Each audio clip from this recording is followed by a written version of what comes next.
我在你们店买的狐狸兽人1个月都不让我碰，怎么回事？我们店的兽人都巴不得缠着主人，这种情况会不会是哪里坏了呢？您可以选择报修，或者直接申请换新呢，一周即可到货哦。谢谢您的理解。客服的回复礼貌又流畅，却让我隐隐发凉。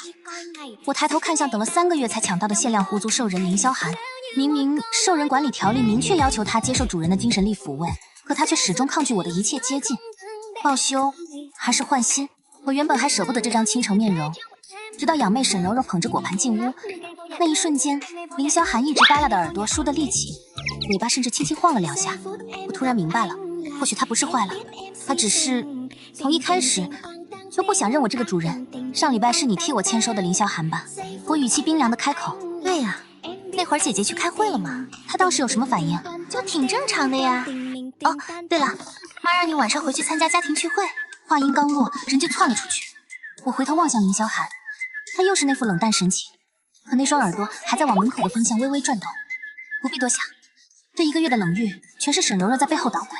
换，这只狐狸兽人我不要了。手机里的客服回过消息：亲亲，可为您更换最高配置，熊猫兽人莫景琛，3日内送达，原兽人可稍后安排回收。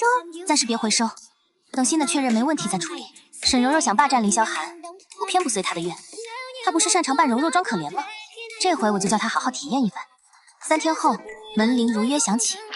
推开门的刹那，一个巨大的熊猫向我扑来，还传来了一阵若有若无的竹叶香。主人，我叫莫景琛。一阵憨厚的声音传来，一对圆滚滚的熊猫耳朵激动地抖了抖，绒团尾巴乖顺地垂在身侧，这才是兽人应有的模样啊！我禁不住抬手揉了揉他的耳尖，不错，很好，入耳。莫景琛当即发出舒服的咕噜声，身子微微往我掌心凑了凑，尾巴顺势卷上我的手腕。想想凌霄寒这1个月的冷脸冰霜，莫景琛的热络简直如同一束暖光。换兽人这个主意实在太明智了。跟我去看看你的房间。我拉住他毛茸茸的爪子，刚走到过道，迎面便撞上了凌霄寒。狐狸兽人看到我这大熊猫，瞬间僵住，原本凛冽的金瞳猛然收缩成细缝，一动不动地锁着我和莫景琛紧握的手。我心下一紧，本能地攥紧莫景琛的爪子，却察觉他早已悄然将我挡在身后，浑身绒毛微微炸起，摆出了戒备的架势。凌霄寒，介绍一下，这是莫景琛，我的新兽人。在你懂得尊重主人之前，我的安抚需要都由他来负责。凌霄寒的尾巴瞬间蓬成一团，银发散发出凌厉的气势，胸口传出沉闷的低吼。他狠狠剜了我和莫景琛一眼，转身离去。我轻拍了拍莫景琛的手背，没事，不必紧张。莫景琛适应得很快，把他安顿妥当。我下楼张罗晚饭，刚踏到楼梯转角，就听见书房里隐约传来爸妈压低嗓音的争执。你到底有没有好好听柔柔讲？他说西城从把兽人领回家那天起，就没给过什么好态度，不光不按时喂养，还动不动冷暴力，现在竟然直接要换新的，这也太不正常了。妈妈语气里透着对沈柔柔的全然信赖。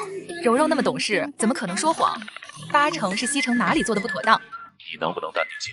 西城打小就心疼小动物，路边的野猫野狗他都舍不得不管，怎么可能亏待柔柔？爸爸的声音里带着几分无奈。我脚步一滞，悄悄退进楼梯口的暗处，果不其然，瞥见沈柔柔立在书房门外的墙角边，脸上挂着胜券在握的笑意。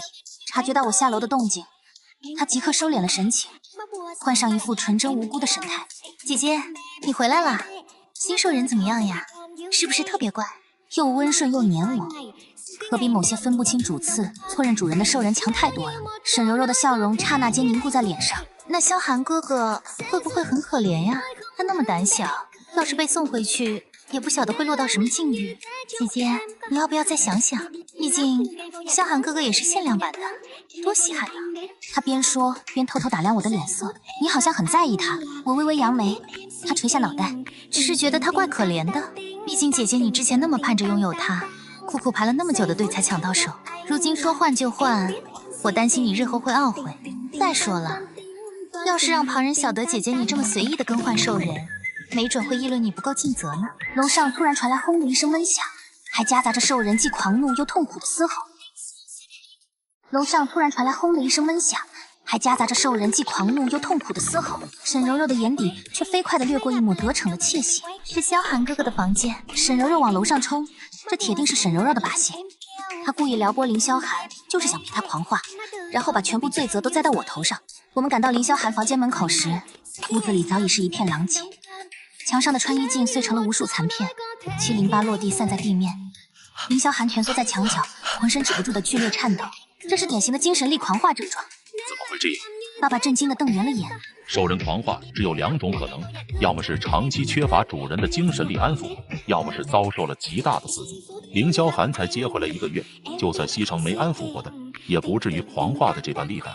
他的精神力怎么会乱成这副模样？爸爸扭头望向我的目光也多了几分审视。沈柔柔当即扑到凌霄寒跟前，是不是姐姐？是不是姐姐你刺激了萧寒哥哥？萧寒哥哥那么听话，一定是你对他做了什么出格的事，他才会变成这样的。爸妈，你们瞧瞧，萧寒哥哥好惨。别演了，沈柔柔。别演了，沈柔柔。兽人管理条例第3章第7条写得清清楚楚，兽人自被领养之日起，每月需接受主人至少3次精神力安抚，否则会引发精神力紊乱，严重的会狂化。凌霄寒被接回来整整1个月，我1次安抚都没做过。按条例来说，他3天前就该出现精神力紊乱的迹象了，可他偏偏拖到今天才狂化。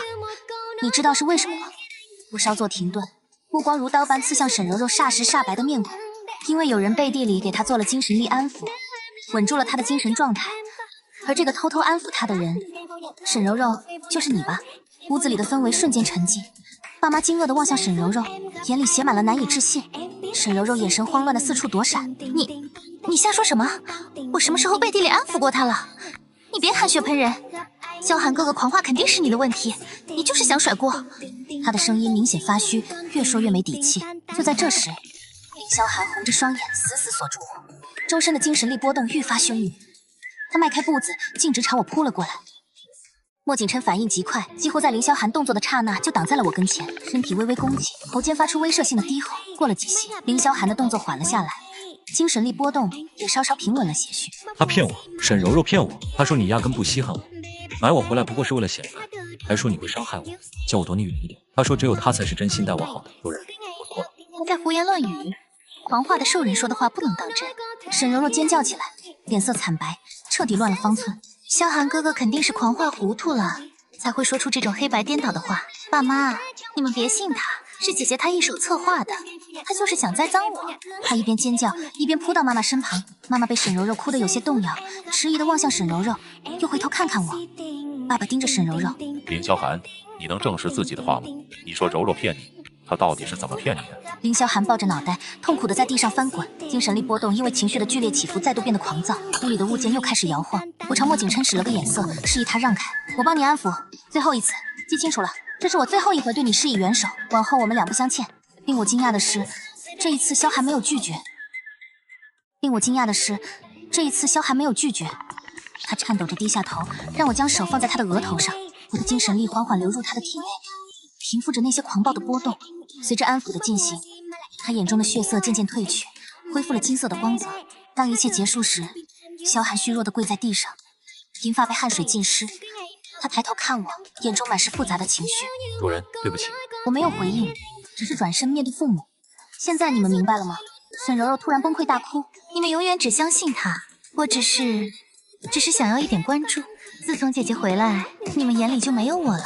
母亲的眼中立刻流露出心疼，想要上前安慰她，父亲却拦住了母亲，表情前所未有的严肃。柔柔，操纵兽人对抗家人是不可原谅的，我们需要好好谈谈。家庭会议定在次日晚上7点，我一整天都待在房间里整理证据。莫景琛安静地坐在我身边，时不时递上一杯温热的竹叶茶。被全心全意守护的感觉，是凌霄寒从未给过我的。主人，应该休息一下了。莫景琛毛茸茸的爪子轻轻按住我不断敲击键盘的手。从早上到现在，你已经工作了6个小时。我抬头对上他黑曜石般的眼睛，让我不由自主地放松下来。你说的对。我合上笔记本电脑，揉了揉酸痛的脖子。我只是想确保今晚万无一失。莫景琛的大耳朵抖了抖。您收集的证据已经很充分了。他犹豫了一下。只是您确定要这么做吗？她毕竟是您的妹妹。您确定要这么做吗？她毕竟是您的妹妹。他利用凌霄寒来伤害我的时候，没把我当姐姐。我冷笑一声，站起身走到窗前。楼下的花园里，沈柔柔正坐在秋千上打电话，脸上带着我熟悉的那种算计的笑容。1个月前，就是这种表情让我发现她和我当时的男友在储物室接吻。景琛，你知道吗？我轻声说，从小到大，他抢走我每一样珍视的东西，玩具、奖杯、朋友，甚至父母的爱。但这一次，我不会再让步了。莫景琛走到我身边，高大身躯投下的阴影将我笼罩。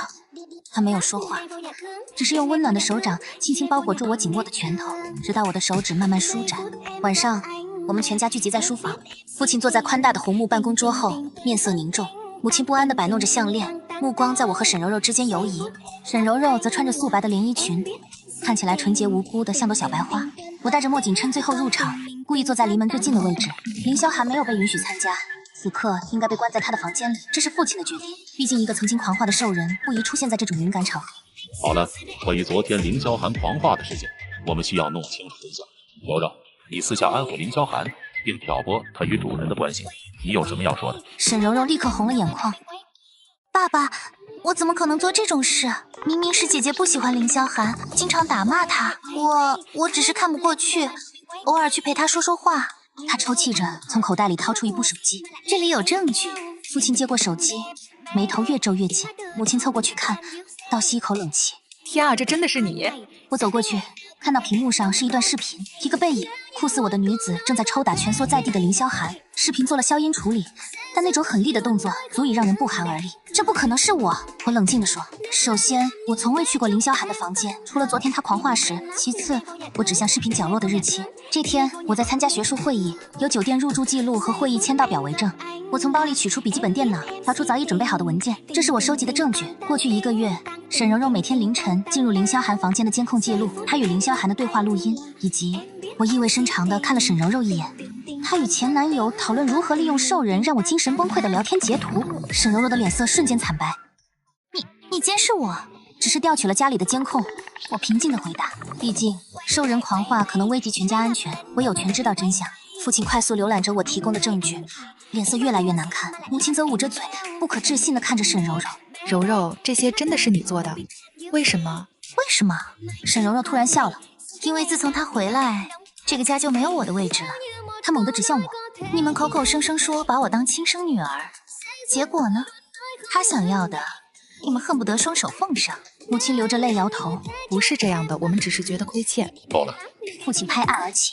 沈柔柔，伪造证据，挑拨离间，蓄意伤害家人，这些已经超出了我能容忍的底线。他深吸一口气。我给你2个选择，要么去精神疗养院接受治疗，要么搬出这个家。房间陷入死一般的寂静。沈柔柔的嘴唇颤抖着，眼中的恨意几乎化为实质。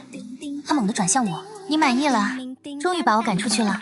我没有回答，只是静静地看着她。这一刻，我忽然发现，面前这个歇斯底里的女孩，早已不是我记忆中那个总是甜甜笑着的妹妹了。沈柔柔突然抓起桌上的花瓶砸向地面，陶瓷碎片四处飞溅。莫景琛迅速挡在我面前，一块碎片划过他的手臂，留下一道血痕。柔柔，母亲惊呼：“我恨你们！”沈柔柔尖叫着冲出书房。一阵尴尬的沉默后，父亲疲惫地揉了揉太阳穴。我很抱歉，没有早点发现。不是您的错，我轻声说。他隐藏得太好了。母亲走到我面前，犹豫了一下，然后紧紧抱住了我。我的孩子，妈妈对不起你。我僵硬地回报他，心中五味杂陈。这个拥抱在此刻显得如此不真实。沈柔柔在当晚就收拾行李离开了，她拒绝了父亲提出的经济支持，只带走了几件衣服和一张储蓄卡。我没有去送她，只是站在卧室窗前，看着她头也不回地钻进出租车。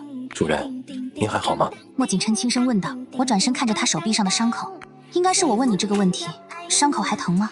他摇摇头，圆圆的耳朵轻轻抖动。小伤而已，我们兽人的恢复能力很强。我执意拿来医药箱，让他坐在床边，小心翼翼地为他消毒包扎。莫景琛的毛发比想象中还要柔软，带着阳光和竹叶的清香。当我碰到他敏感的皮肤时，他发出低低的呼噜声，像只满足的大猫。痒吗？我不由微笑。不，很舒服。他的黑眼睛温柔地注视着我。主人很温柔。我忽然意识到，这是我第一次真正看见莫景琛不是作为一件高价商品，而是一个有感情、有温度的生命。凌霄寒耀眼的外表曾让我盲目，而莫景琛的温柔却在不经意间渗入心底。阿泽，叫我棉心吧，我轻声说。私下的时候，莫景琛的耳朵一下子竖得笔直，这不合规矩。就当是我的命令。我笑着戳了戳他毛茸茸的脸颊。第二天清晨，我在花园里发现了凌霄寒，他站在玫瑰丛边，银发在晨光中宛如流动的水银，修长的身影依然美得令人窒息。但此刻，我的心中已不再有波澜。主人，他看见我，立刻单膝跪地，请给我一次机会。我停下脚步。什么机会？让我重新成为您的兽人。他抬起头，金色的眼睛里满是恳求。我之前被沈柔柔迷惑了，他告诉我您讨厌兽人，买我只是为了炫耀。我错了，主人。凌霄寒，我打断他，你知道为什么兽人必须依赖主人的精神力吗？他愣住了，因为信任。我平静地说，兽人将最脆弱的精神力交托给人类，而人类用安抚作为回报，这种关系建立在信任基础上，而我们之间从来没有这种东西。凌霄寒的耳朵耷拉下来，我可以学，我会成为最忠诚的。太迟了，我看向他身后，看，莫景琛来找我了。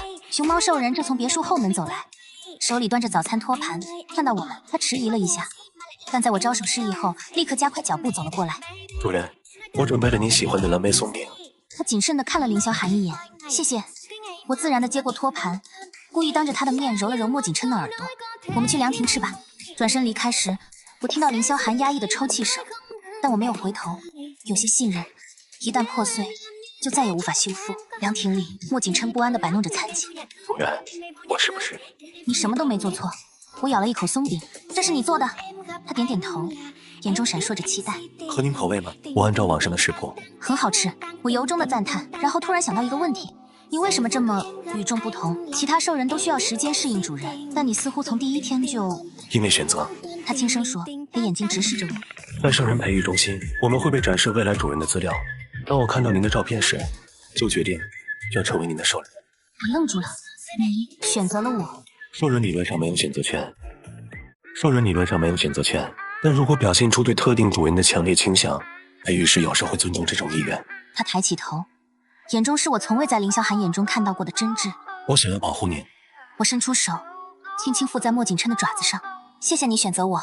1周后，父亲正式办理了凌霄寒的退换手续。狐狸兽人离开时，最后看了我一眼，那眼神复杂的令人心碎，悔恨、不甘、哀求，还有一丝我无法解读的情绪。他会怎么样？我忍不住问前来接收的工作人员。如果运气好，会被其他家庭选中。工作人员公事公办地回答。否则您知道的，兽人管理条例对无法建立稳定安抚关系的兽人有明确规定。我点点头，胸口莫名发紧。尽管凌霄寒背叛了我的信任，但想到他可能面临的结局，我还是感到一丝不忍。主人不必难过。莫景琛似乎察觉到我的情绪，轻声说：“这是他自己的选择。”我知道。我深吸一口气，转向莫景琛。今天天气不错，要不要去花园野餐？莫景琛的眼睛一下子亮了起来，耳朵欢快地抖动。我去准备。看着他兴冲冲离去的背影，我不禁微笑。这1个月来，莫景琛用他特有的方式，一点点治愈着我早晨床头温热的竹叶茶，深夜工作时悄悄披上的毯子，还有每次我情绪低落时那笨拙却真诚的安慰。花园里，莫景琛已经铺好了野餐垫，上面摆满了我喜欢的食物。更让我惊喜的是，他不知从哪里弄来了一束向日葵，我最喜欢的花。我接过花束，突然有种想哭的冲动。在这个家里，甚至没人记得我的生日，而莫景琛却注意到了我最微小的喜好。谢谢你，莫景琛。我轻声说，轻身向前，在他毛茸茸的脸颊上轻轻一吻。莫景琛瞬间僵住了，整张脸以肉眼可见的速度变红，连耳朵尖都染上了粉色。他手足无措的样子可爱极了，我忍不住笑出声来。主人，对。我笑着纠正他，这只是一个感谢的吻。那我可以回礼吗？我挑眉，你想怎么回礼？出乎我意料，莫景琛没有亲吻我，而是轻轻将我拥入怀中。他的怀抱温暖而安全，带着阳光和竹叶的清香，心跳声稳健有力。这样就好。他在我耳边轻声说，能这样抱着你，就是我最大的幸福。我闭上眼睛，任由自己沉浸在这个拥抱中。远处，夕阳为云层镀上金边，花园里的玫瑰在微风中轻轻摇曳。在这个充满变数的世界里，至少此刻，我找到了属于自己的安宁。